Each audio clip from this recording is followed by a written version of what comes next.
नमस्कार। आराधना degree college के इस यूट्यूब चैनल में आपका स्वागत है। आज की क्लास में हम बीए सेकेंड ईयर की होम साइंस के कुछ टॉपिक लेकर आपके सामने हाजिर हुए हैं। लास्ट क्लास के अंदर हम विटामिन के बारे में पढ़ रहे थे। विटामिन ए के बारे में पढ़ा हमने, विटामिन डी के बारे में पढ़ा और आज हम पढ़ेंगे विटामिन ई के बारे में। तो विटामिन ई है जिसको साइंटिफिक, जिसको बायोकेमिस्ट्री की लैंग्वेज के अंदर टोकोफेरॉल भी बोलते हैं। तो विटामिन ई क्या काम करता है अपने शरीर के अंदर, किस प्रकार से अपने बॉडी को बेनिफिशियल होता है, इसकी कमी से कौन से दुष्प्रभाव हो सकते हैं, इससे अधिकता से क्या हो सकता है, इसकी स्ट्रक्चर कैसी है, इसके विशेषताएं क्या है, ये कहाँ पर पाया जाता है, कहाँ पर स्टोरेज होता है, कहाँ से इनका उत्सर्जन होता है, और इनकी खोज के बारे में सारी जानकारी आज की क्लास के अंदर हम पढ़ेंगे। तो सबसे पहले हम इसकी डिस्कवरी में बारे में पढ़ेंगे, खोज के बारे में। तो क्या है, 1922 में एक साइंटिस्ट थे, इसका नाम है इवांस एंड दूसरे थे बिशॉप। तो दो साइंटिस्ट थे, इवांस एंड बिशॉप। तो उन्होंने सर्वप्रथम इस प्रकार के पदार्थ को देखा। तो उन्होंने क्या देखा था कि उन्होंने चूहों के ऊपर एक्सपेरिमेंट किया था और उन्होंने देखा कि विटामिन ई की कमी वाले या फिर विटामिन ई जिसके अंदर पाया जाता है ऐसे पदार्थ को अगर चूहों को दिया जाए, इसका मतलब उनके अंदर विटामिन ए की अगर कमी हो जाए तो क्या हो जाता है कि उस चूहों के अंदर इनफर्टिलिटी आ जाती है, बद्धता आ जाती है ना। तो सामान्य चूहे जो होते हैं फर्टाइल होते हैं, परंतु उसके अंदर अगर विटामिन ई की कमी आ जाए तो ऐसे उन्होंने प्रोजेनी देखी जिसके अंदर विटामिन ए की कमी थी और उनके अंदर इनफर्टिलिटी आ गई, बद्धता आ गई। तो इस प्रकार के उन्होंने उस हार्मोन को यहाँ उस प्रकार के उन्होंने पदार्थ को विटामिन ई नाम दे दिया, क्योंकि वो जो होता है फर्टिलिटी के लिए या फिर जनन क्षमता के लिए अति आवश्यक होता है। 1924 में सूर ने इसे बद्धता प्रतिरोधक पदार्थ नाम दिया। इसका मतलब इसके अंदर जो स्टेरिलिटी का मतलब होता है बद्धता, रिप्रोडक्शन करने की क्षमता अगर समाप्त हो जाती है उसको बद्धता बोलते हैं, और रिप्रोडक्शन करने की क्षमता जो होती है उसको फर्टिलिटी बोलते हैं। तो यहाँ पर क्या है कि एंटी स्टेरिलिटी जो कंपाउंड है, यहाँ पर बद्धता प्रतिरोधक पदार्थ है उन्होंने बोला, क्योंकि विटामिन ए की उपस्थिति के अंदर अगर किसी जीव के अंदर स्टेरिलिटी है तो समाप्त की जा सकती है। इसका मतलब ये जो बद्धता है उसको समाप्त करने वाला पदार्थ है, इसलिए क्या बोलते हैं इसको बद्धता प्रतिरोधक पदार्थ भी कहते हैं।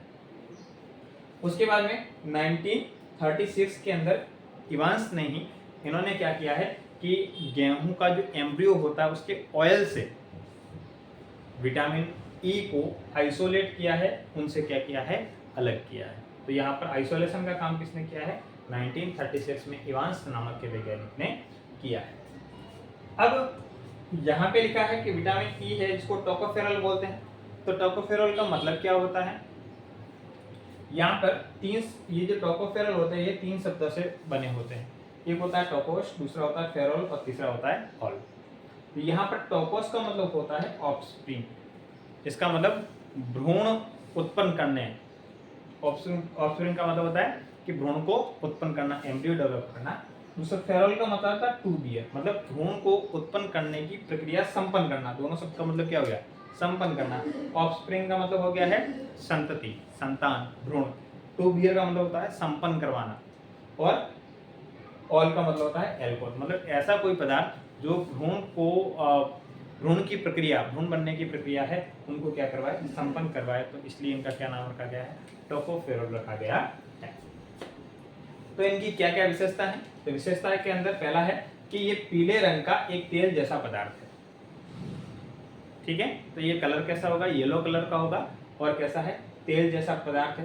दूसरा क्या है, ये ताप एवं अम्ल के प्रति स्थिर होता है।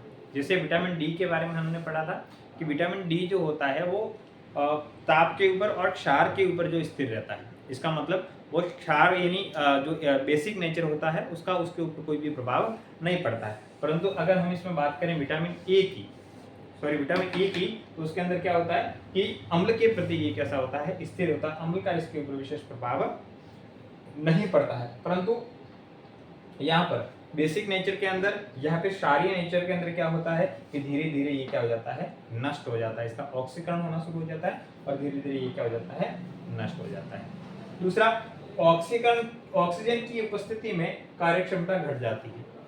तो अगर विटामिन ई को ऑक्सीजन की उपस्थिति के अंदर रखा जाए या उसको ऑक्सीजन प्रोवाइड की जाए तो इसके अंदर ऑक्सीकरण की प्रक्रिया हो जाती है, ठीक है, जिसके कारण इसकी कार्यक्षमता है वो धीरे धीरे क्या हो जाती है, नष्ट हो जाती है। दूसरा क्या है, ऑक्सीकरण प्रतिरोधक पदार्थ भी कहते हैं।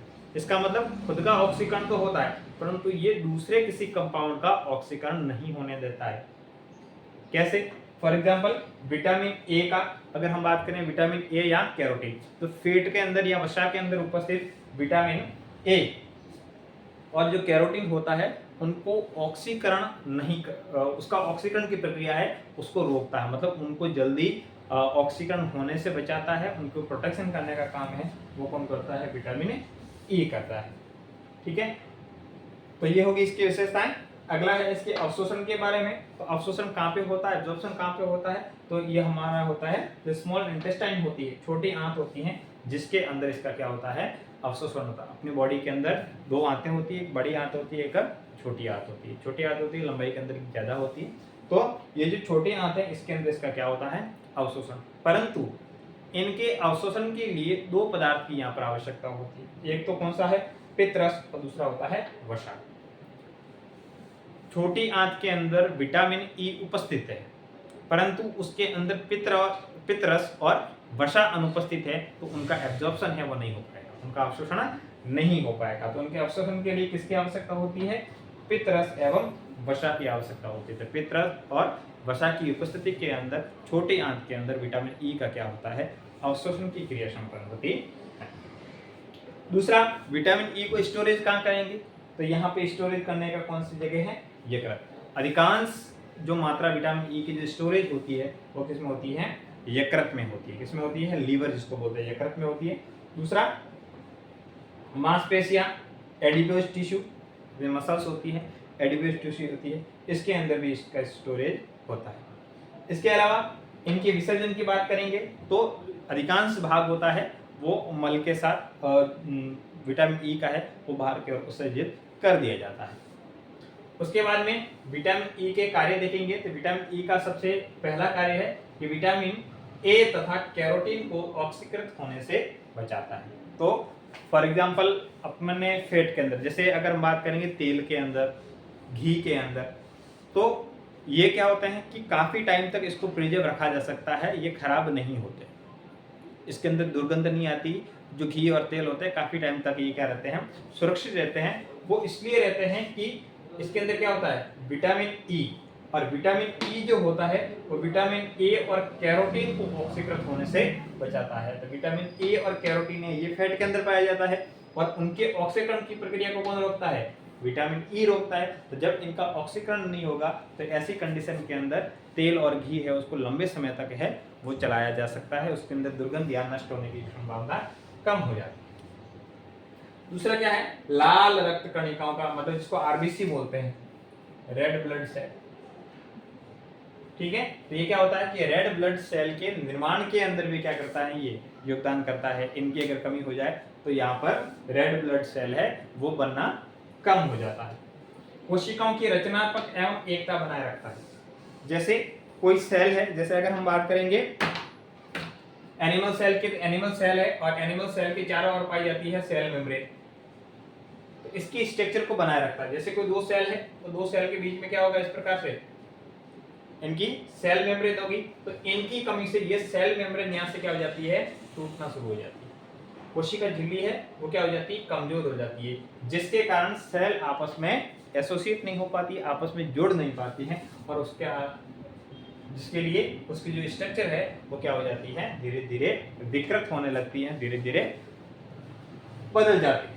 ठीक है, दूसरा होता है प्रजनन में सहायक। तो प्रजनन की बात करें तो यहाँ पर मेल रिप्रोडक्टिव जो ऑर्गन होते हैं उनको उनके अंदर जो हॉर्मोन्स होते हैं उनका संतुलन बनाए रखते हैं। फीमेल रिप्रोडक्टिव ऑर्गन होता है उनके अंदर हॉर्मोन्स होते हैं उनको बनाए रखते हैं, ओवरी को प्रोटेक्शन देते हैं। इसके अलावा स्पर्म जो होता है उनकी जो हेल्थ होती है उसको बनाए रखते हैं। इसका मतलब स्पर्म जो बने वो मजबूत बने और कमजोर ना बने, इसलिए भी ये क्या होता है, विटामिन ई सहायक होते हैं। दूसरा होता है न्यूक्लिक अम्ल और प्रोटीन के मेटाबॉलिज्म के अंदर भी क्या होते हैं, सहायक होते हैं। क्या होता है कि विटामिन ए की कमी के अंदर मसल्स के अंदर जो डीएनए है उनके निर्माण की क्रिया क्या हो जाती है, बढ़ जाती है। इसका मतलब वहाँ पे मेटाबॉलिक जो एक्टिविटी होती है उनको रोकने वाला कोई नहीं है। ऐसी कंडीशन के अंदर डीएनए की मात्रा बढ़ जाती है। न्यूक्लिक अम्ल क्या है, एक तरह का डीएनए। तो न्यूक्लिक अम्ल और प्रोटीन के मेटाबॉलिज्म की क्रिया भी, जैसे दूसरा प्रोटीन के अंदर जो हीम प्रोटीन होता है, हीम प्रोटीन होता है, तो हीम प्रोटीन के निर्माण के अंदर भी कौन सहायक है, विटामिन ई सहायक। दूसरी बात करें विटामिन ई की कमी के प्रभाव, तो पहला है प्रजनन क्षमता के अंदर कमी। अगर किसी भी बॉडी के अंदर या मेल हो या फीमेल हो, उसके अंदर विटामिन ई की कमी हो जाएगी, तो मेल के अंदर तो क्या होता है कि जो स्पर्म बनते हैं वो इतने कमजोर होते हैं कि वो ओवम की जो वॉल होती है उसको भेद नहीं पाता है। इसका मतलब वो हष्ट पुष्ट नहीं बन पाते हैं, स्पर्म बहुत ही कमजोर रह जाते हैं। ऐसे कंडीशन के अंदर वो फर्टिलाइजेशन की प्रोसेस को संपन्न नहीं कर पाते हैं। तो ये पहला इनकी कमी का क्या होता है, कारण। तो ऐसे कंडीशन के अंदर मेल जो होता है वो जनन अगर मैं बात करूं तो वो स्टेराइल हो जाता है, मतलब आगे बच्चे उत्पन्न करने की क्षमता उसके अंदर क्या हो जाती है, समाप्त हो जाती है। तो ये होता है विटामिन ई का प्रभाव। अगर फीमेल की बात करूं, जो ओवरी होती है, यानी गर्भाशय जो होता है ओवरी होती है, उसके अंदर क्या हो जाते हैं, छिद्र हो जाते हैं, जिसके कारण ओवम है वो नहीं बन पाता है, एग नहीं बन पाता है। एग नहीं बनेगा तो फर्टिलाइजेशन नहीं होगा। ऐसे कंडीशन के अंदर उनके अंदर भी कौन सी कंडीशन आ जाती है, इनफर्टिलिटी आ जाती है या स्टरलिटी आ जाती है ना। उसके अंदर जनन क्षमता क्या हो जाती है, समाप्त हो जाती है। तो ये पहला। दूसरा है यकृत का नेक्रोसिस। यकृत बोले तो लीवर का नेक्रोसिस। नेक्रोसिस का मतलब होता है जीवित कोशिकाओं का नष्ट होना। ऐसी कोशिकाएं नष्ट हो रही हैं जो अपने बॉडी के लिए आवश्यक है। दो चीजें होती है, एक होता है एपोप्टोसिस और दूसरा होता है नेक्रोसिस। होता है एपोप्टोसिस का मतलब ये हो गया कि ऐसी कोशिकाएं नष्ट होती हैं जो प्रोग्राम है, इसका मतलब वो आवश्यक है बॉडी के अंदर नष्ट होना। तो एपोप्टोसिस बॉडी के लिए क्या होता है, बेनिफिशियल होता है। परंतु अगर हम नेक्रोसिस की बात करें तो जीवित कोशिका, जैसे लीवर सेल है, लीवर सेल बॉडी के लिए क्या है, इंपॉर्टेंट है। ऐसी कंडीशन के अंदर लीवर की कोशिकाएं धीरे धीरे क्या होने लगती है, नष्ट होने लगेगी। और जैसे ही लीवर की कोशिकाएं नष्ट होगी तो क्या होगा, लीवर बहुत ही कमजोर हो जाएगा। और लीवर कमजोर हो जाएगा तो लीवर अपनी बॉडी के अंदर जो टॉक्सिसिटी जो भी उसको खत्म करता है, जितने भी टॉक्सिक पदार्थ होते हैं उनको समाप्त करने का काम करेंगे। तो ऐसी कंडीशन के अंदर लीवर अपना काम नहीं कर पाएगा। लीवर काम नहीं कर पाएगा तो अपनी बॉडी के अंदर विषाक्तता ज्यादा हो जाएगी और जो शरीर है वो क्या हो जाएगा, बीमार हो जाएगा। तो ऐसी कंडीशन को अपन क्या बोलते हैं, नेक्रोसिस बोलते हैं। तो यकृत का नेक्रोसिस भी हो सकता है विटामिन ई की कमी से। अगला है इरेथ्रोसाइट्स हेमोलाइसिस। ठीक है, इसका मतलब हो गया है कि अगर इसके अंदर WBC की बात करें, व्हाइट ब्लड सेल, और इनकी भी क्या हो जाती है, धीरे धीरे कमी हो जाती है, तो इसको इरेथ्रोसाइट बोलते हैं। मांसपेशियों में ऐंठन हो जाता है। ठीक है, मसल्स है वो ठीक तरीके से काम कम कर पाती है, इसके अंदर क्या आ जाती है, ऐंठन आ जाती है। इसकी भी जिम्मेदार कौन होता है, विटामिन ई होता है।